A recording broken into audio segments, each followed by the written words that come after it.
Hola, buenos días. I'm joking. Hola, buenos días, es Nico.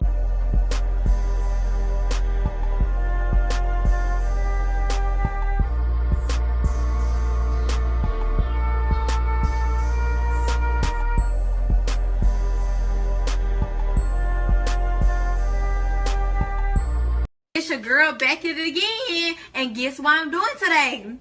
I am complaining. Yes, I am So today, my phone just did the thing where it stopped recording a 10-minute long video and then made the file inaccessible, so I'm kind of annoyed that I had to redo this video again. Essentially, I was talking about how desirability plays a factor in social currency within the LGBT community. Desirability usually plays a factor within the heterosexual community with women. So the old stereotype of men are the breadwinners, they come with finances, they come with social security, while women come with actual attractiveness. That's the way that they move throughout society. Unfortunately, it's because of sexism and misogyny. But when you put it into a landscape, let's say use the gay community, for example, where it is majority of cisgendered men dating each other, they can both bring currency through resources or through sexual appeal. And I'm sure we've all noticed that sexual desirability definitely plays a part within the gay community since such a heavily sexually charged community.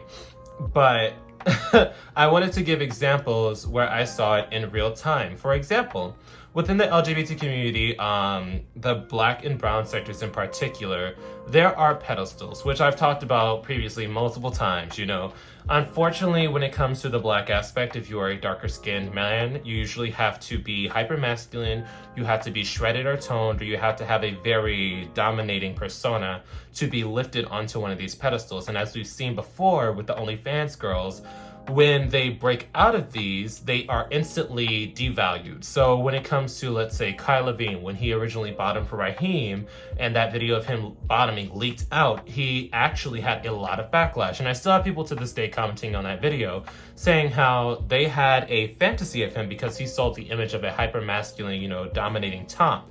But the fact that he's bottoming and being submissive and taking that dick actually turned a lot of people off because they felt like it was breaking their fantasy. So I remember somebody asked me the other day, they were like, Nico, can you tell me about what it's like to have people see you as a sexual icon or a sexual image and lock you into that position?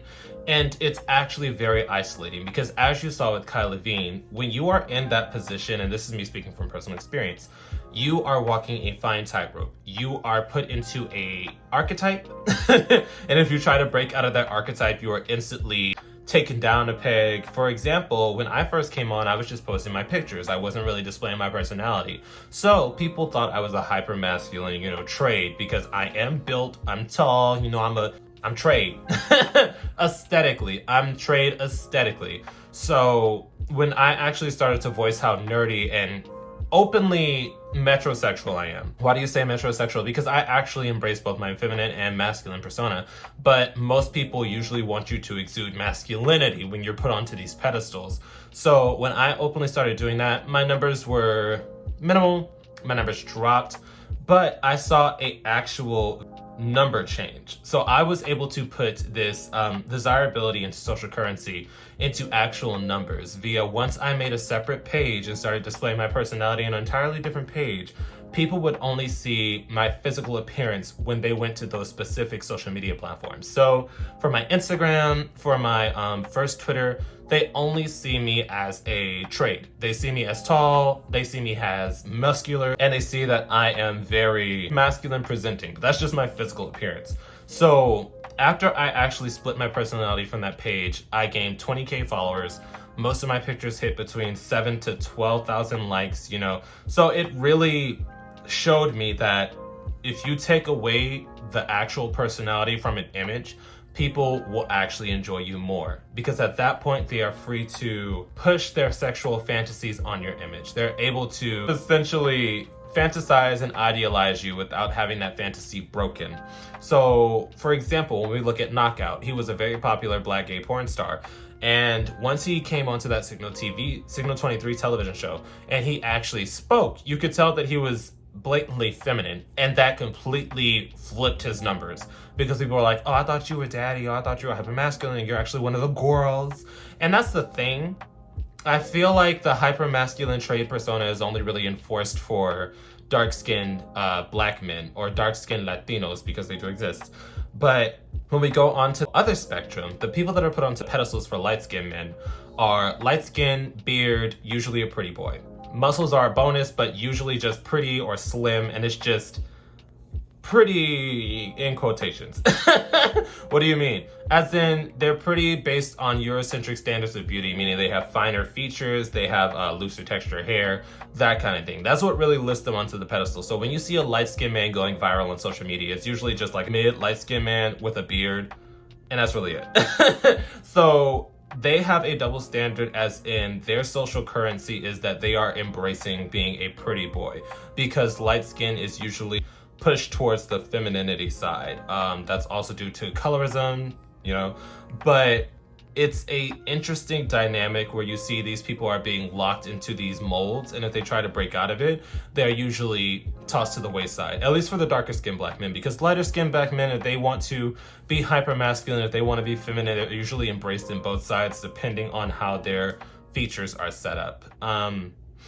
Point is, desirability is definitely a social currency within the LGBT community, especially because we're a community that is so hypersexualized, seeing as how we weren't even allowed to actually think of future relationships such as marriage or, you know, monogamy until recently within the late 2010s, because prior our entire culture was based around hookup culture because of homophobia and discrimination, meaning that you were going to bust your nut and you were going to keep it moving. So I can only imagine how rampant desirability politics were back in those days where it was legitimately strictly physical.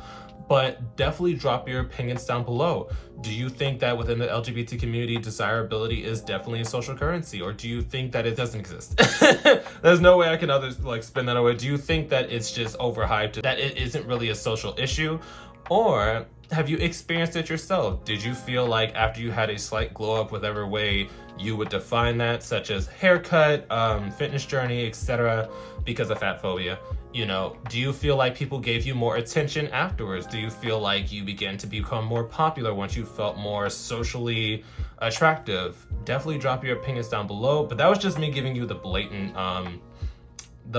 examples that I saw firsthand as somebody who is, you know, social media platform savvy, that kind of thing. But yeah, drop your opinions down below. Boop. Also, this was brought to you by Patreon. The Patreon girls asked for this topic. Boop. Number 2.